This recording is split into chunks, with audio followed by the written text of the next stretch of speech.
Hello everyone, welcome to Landa Labs. My name is Jose, and this is my brother's HP laptop that we have right here. Now, this battery is pretty much dead. It does not hold a charge at all. A basic battery swap is as easy as it gets, so let's go ahead and open this up.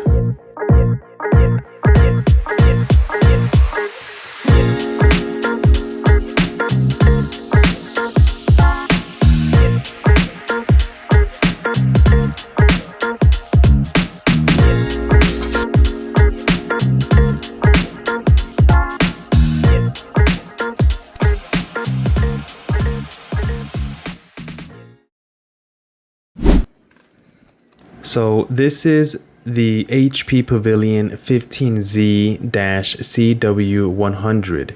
This was released around 2019, and on its own, it's a standard reliable daily driver. But this specific unit came out of the box with some really cool specs. So instead of the low-end parts you usually see in budget laptops, this one actually shipped with 16 gigabytes of SODIMM RAM and 256 gigabytes of NVMe SSD for storage. And they even left us an extra slot if we wanted to expand our storage with another SSD drive.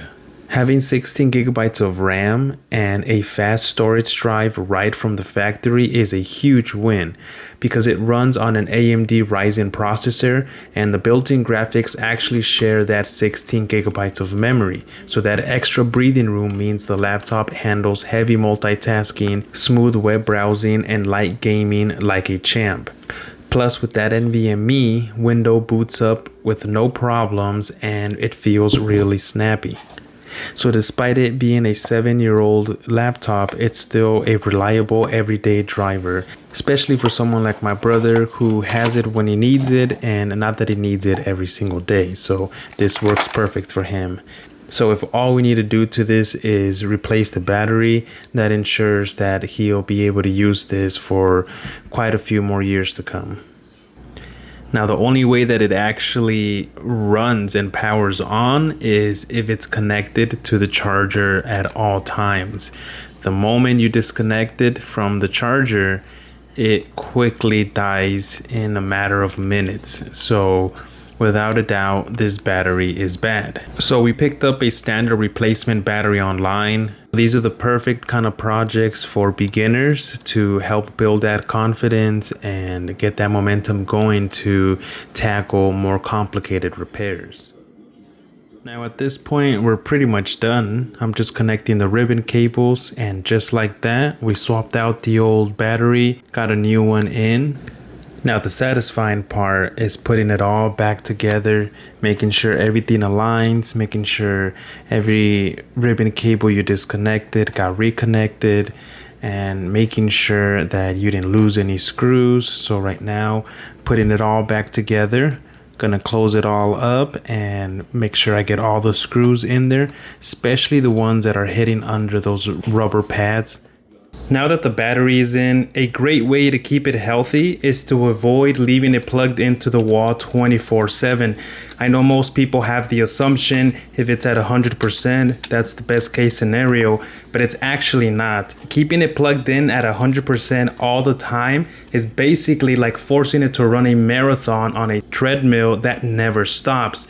It's under constant high voltage stress and it never gets to rest. So to get the most lifespan out of a new battery like this, you gotta let it breathe. It's best to let the battery run down naturally, and you will be able to get the most out of your replacement battery, or any battery for that matter.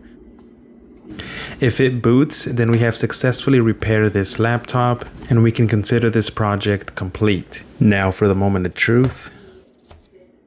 Now, I actually recorded this repair a couple months ago before I had the idea to start this channel. I did have the intuition to record the process, but it didn't dawn on me back then to go into the settings and show the battery capacity.